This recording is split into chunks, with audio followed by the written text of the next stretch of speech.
welcome to my YouTube channel. My name is Cherrie-Ann. On this channel, we focus on fashion, beauty, and lifestyle. So I wanted to, before I get into the video, thank you so much to all of you who have been watching, to those of you who have subscribed, who have shared my channel with your friends and family, those who might like the content. Thank you so much. I really appreciate it. We are over 100 subscribers and counting, and I just want to say thank you from the bottom of my heart. Thank you. So this video is going to be a little bit different to previous videos. In previous videos, I focused on fashion, and generally speaking, the channel will focus mostly on fashion. But the weather is getting nice where I am at in the Northeast, and the weather may be always nice where you are, if like you're in the islands, or if you're in some place where you have a traditional winter, the weather may be finally starting to get nicer. And as the weather is getting nicer, we want to get out more, go to the gym more, exercise, run, jog, just whatever you want to do. And so in this video, I wanted to talk a little bit about how I went from what I would say is a couch potato to running my first half marathon. In this video, I'm gonna just tell you my personal story and how that came to be, and then in subsequent videos, I'm gonna share about the two half marathons I did and how I did in them. So stay tuned for that. But if you are interested in running or jogging, well, I say run, but really it's more like a jog, then stay tuned and listen to these few tips and how I came to being a runner, I guess some way to say. All right. So, okay, the few tips that I'm going to share are my personal tips. I want to say that I am not a personal trainer. I don't have a degree in kinesiology. I don't think I said that right. I don't have a degree in exercise fitness. I am not a medical professional, so I would encourage you to seek a medical professional's advice before you get into a training routine. All right? Now that that disclaimer is out of the way, let me tell you a little bit of the backstory, which also bleeds into one of the tips as to how I became, how I came to jog my first half marathon. So I was visiting some friends, and a friend, I'm not gonna call her name right now, at least not in this video, she challenged me and a few other friends for her birthday gift, as it were. She was having a milestone birthday. She said, hey, I want you guys to run a half marathon with me. And I was just like, are you crazy? Like, you could tell me, you know, you want a gift. Of course, you wouldn't probably say you want a gift, but you might say, hey, if you're interested in getting me a gift, I like this, or let's travel here, or let's go to some nice restaurant, or something like that, right? Is what I would have expected someone who has a milestone birthday to encourage their friends to do. This chick said she wanted me and other friends to join her for a half marathon. I look at her like, you talking to me? So anyway, I told her I would think about it, and I finally decided, okay, another friend and I said, okay, sure, with a big question mark, we'll do it. And I honestly at first said yes, and I wasn't sure how I was gonna do it because I had always been, I would say, more of a walker. I mean, I go to the gym, but I mean, I didn't do like heavy weights, and I certainly never really jogged before. I mean, like I jogged intermittently before, but I never did an official race or run. I never jogged for any extensive amount of time. I did jog with this friend once before, and I think I jogged like maybe 7-something miles. I mean, I know I was going really slow. She was going like much faster. She did slow down, I'm sure, to keep up with me, but I would never consider myself a jogger or a runner. I have another girlfriend, whenever we would travel, she always had to go and run. And I used to look at her, like other friends and I would look at her like, are you crazy? We're going to a wedding, you're gonna jog before? You're gonna get your hair all sweated out and, you know, blah, blah, blah. You know, women, you know how that, you know the deal. But she had to go and run, and at the time I couldn't understand, why do you have to go run? But as you jog more, as you run more, it definitely becomes a thing, right? So anyway, fast forward. So this friend, another friend who also is a jogger, she's done several half marathons. wanted us to jog with her for her birthday, jog this half marathon. And so when I finally said yes, my head said yes, or my heart said yes, something said yes, but I wasn't really sure that I could do it. Anyway, another friend told me about this app that's called 13.1. And I would say the first tip number one, to jog in a half marathon or to just jog in or running any long distance is first to get your mind right. For me, I had to get my mind right. I had to get to the point where I could believe that I could actually do it. And even though I said yes and I wasn't sure that I could do it, I figured, I could run a little / jog a little bit, walk a little bit, and between jogging and walking, I will get through the half marathon, 13.1 miles, right, in the 4 hours that you are allotted. And so I figured that that's what I would do. So in a way, I kind of had a plan. But so the first tip I would definitely say, as I mentioned, is to believe that you could do it. Get your mind right. I think that was my biggest hurdle. This friend saw and believed that I could do it before I believed I could do it. And even though she kept saying, Cherrie-Ann, you could do it, you could do it, you could do it, I didn't think I could do it. And it wasn't until I kind of thought that I could do it that I felt more comfortable with actually following through with my commitment. So the first thing was I had to get my mind right. And so if you're watching this video, thank you again for watching. You may be watching it because you think you could run. And the fact that you're watching the video and the fact that you think you could run it is a good sign that you could do it. And honestly, if I could do it, I think you could do it as well. So the second tip I would say is to train. So I had committed, I had, I think, registered by this time, spent the money to register for the half marathon, and I needed to train. And so another friend told me about this 13.1 app. And if you're familiar with the C25K app, they also have one for 13.1, which is, of course, the distance, 13.1 miles for a half marathon. And I'll try to insert some footage or a little bit about the app, what it looks like, but the app is literally called 13.1, at least on the Apple devices. And that actually helped me, that actually tied in with number one, which was getting my mind right, because I used the app gives you, it builds you up. So day one, you go a certain distance. It's a combination between jogging and walking. Day two, the same. And as the app progresses, the combination between walking and jogging differs. Some days are cross-trained, some days you rest. And so because I was able to go through the app in enough time before the half marathon, I think I gave myself maybe about 2 to 3 months that I had. I was able to, on race day, feel comfortable that I would be able to finish the course. And so tip number two, as I mentioned, is train. When you are jogging, when you're first starting out, you want to make sure to warm up, do whatever warming up exercises. You want to go slowly at first. I mean, you are honestly, it's not a competition with anybody. You are doing this for yourself. You are jogging with yourself. I mean, even if you jog in a group, being in a group sometimes is helpful, I'm sure, because then they could give you tips. You could keep up with the individuals that you're jogging with. But, there's no need to try to compete or keep up with anybody else. You just need to go at a pace that's comfortable for you. So as part of training, I would say to, take it slow. You could log your miles, you could log the distance, you could log the pace to help to see how you want to improve.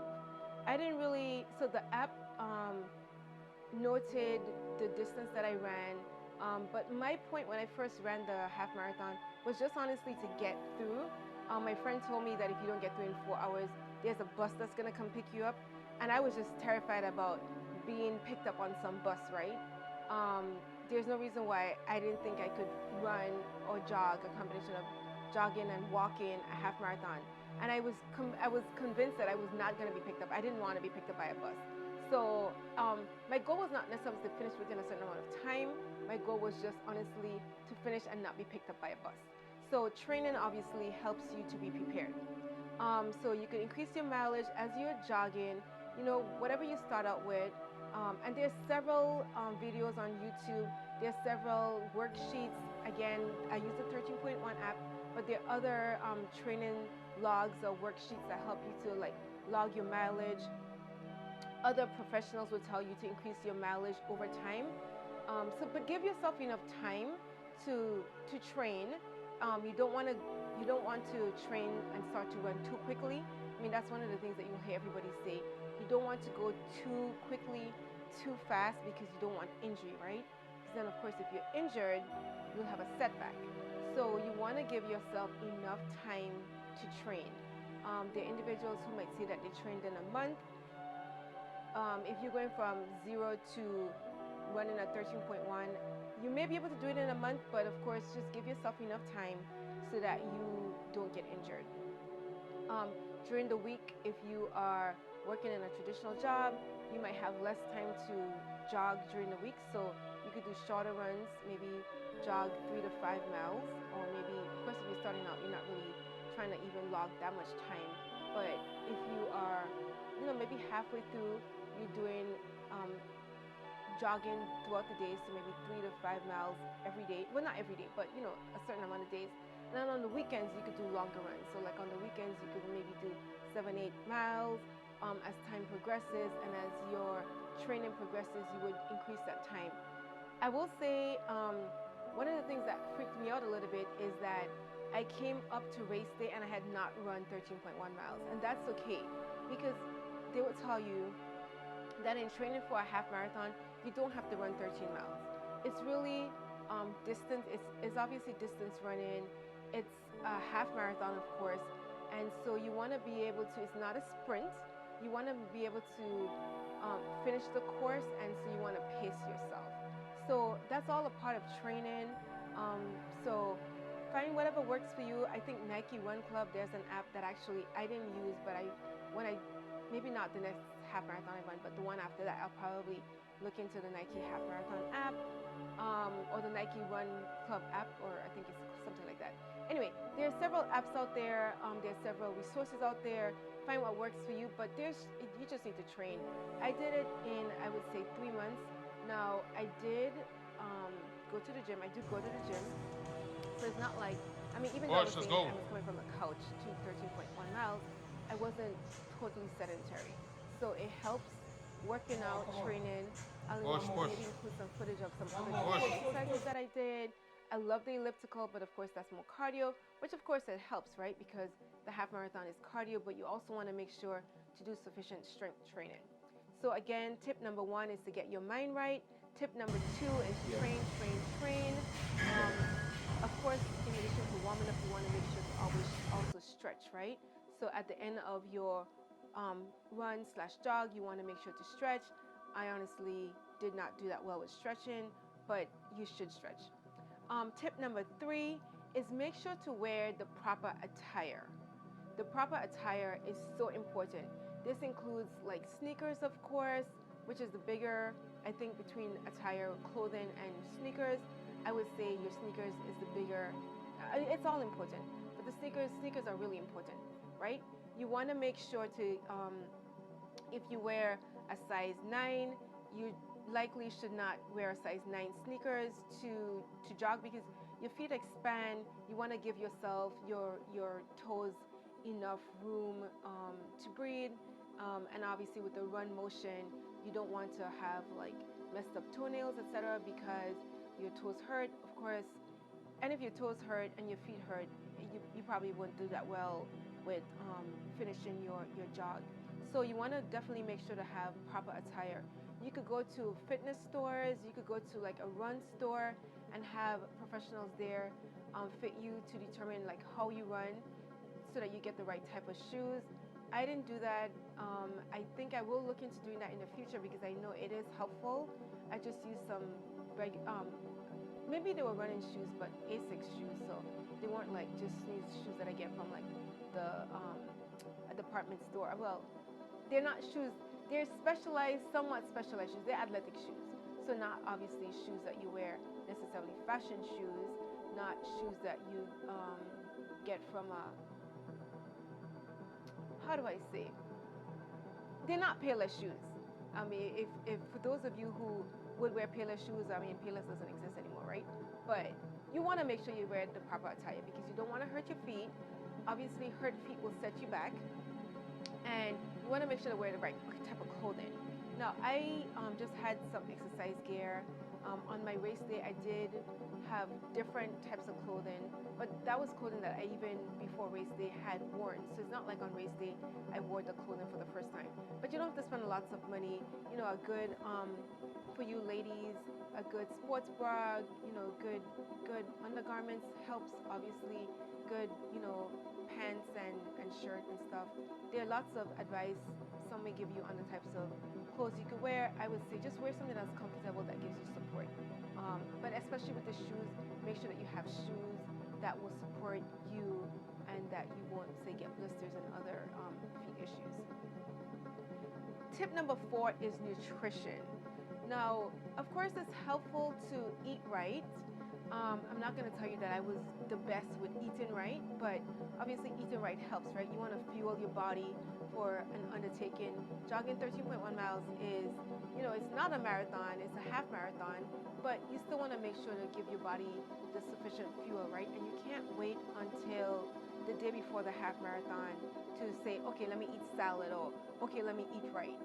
And of course, eating right doesn't necessarily only mean salad. I'm not a nutritionist, so I'm not gonna get into what you should or shouldn't eat, but just make sure to obviously try to eat right. I love junk. I love Doritos. I love Oreos.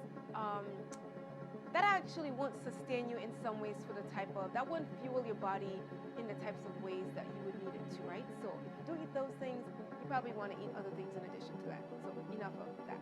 Nutrition is of course important. And then the last tip I would say, so tip number 5 is time.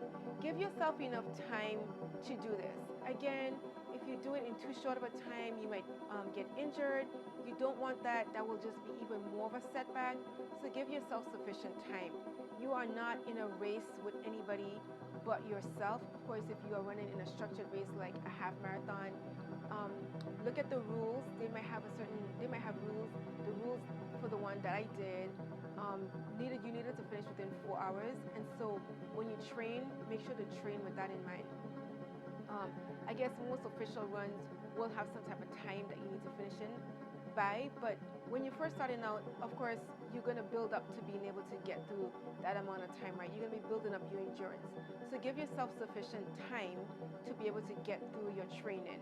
Whether or not you use the 13.1 app, whether or not you use the Nike Run Club app, there are other sheets, there are other apps, there are other resources out there. I think one of the critical things is enough time. So with enough time, you will be able to finish your training plan, and you will feel comfortable that you could tackle this arduous task of finishing a half marathon. Again, if I did it, I really think anybody could do it too. In my next video, I'll talk about just my actual experience on race day, but I will let you know on race day I saw people of varying ages, varying demographics, you know, some people that seem more fit, less fit, etc. And they did it. And honestly, I would say that's the one take-home message. I think the biggest thing for me, in addition to training, was to just get my mind right. And I think once I got my mind right, and my confidence was boosted by training, right? So I think tips number 1 and 2, getting your mind right, training. I think those two go hand in hand. Again, tip number 3 was proper attire, proper shoes, proper clothing. Tip number 4 was proper nutrition. And tip number 5 was give yourself enough time. So if you are an experienced runner, if you run 5Ks, 10Ks, half marathons, marathons, if there are other tips that you have for me, because I want to continue this, leave them in the comment section below. If I'm inspiring you to get up and be more active, even if it's not running a half marathon, if it's running a 5K, if it's running a 10K, if I'm inspiring you to be more active, even if it's to just get in the gym, then let me know, because not to be too preachy, but your health is your wealth, right? Although on this channel we focus on fashion, I think the best fashion that you have is being healthy, being physically healthy. Of course, being mentally healthy is important, looking good is important too, but actually taking care of your body, our temple. That's, I would say, the biggest fashion that you could wear, because once you feel good, once you are inside doing good, once you're living a healthy life, then it really shows in other things that you do. So I hope you are inspired to get up and to run if that's something that you're interested in, or I hope you're inspired to go to the gym or to just walk. Honestly, I love walking. I think it's how I really got to losing some weight several years ago. I really honestly just started out walking, um, walking longer distances, shorter distances, but just being consistent. So again, actually, this was maybe bonus tip number 6 is to be consistent. If you wanna, and actually maybe that's part of training too, right? You can't just, if you wanna run a half marathon, you've never done it before, you can't just up and say, oh, I'm gonna train consistently for a week. That probably won't work for most people. So you wanna be consistent in whatever training plan, whatever training regimen you decide to do. Um, if I could do it, you could do it too. I have all the confidence in you. Um, and so yeah, leave any tips below if you have any questions. I may or may not be able to answer them, but if I can answer them, I will certainly do so. And in upcoming videos, I'll let you know about the actual half marathon experiences that I've had. And we will talk more about fitness on this channel. We still will mostly talk about fashion, but we will also occasionally from time to time talk about fitness, because physical health, of course, is also important. So thank you for watching. I hope you're inspired. Thank you for subscribing. Thank you for liking, commenting, sharing the channel with others, and I hope that we continue to grow. Thank you for following me on this journey, and bye. Until next time.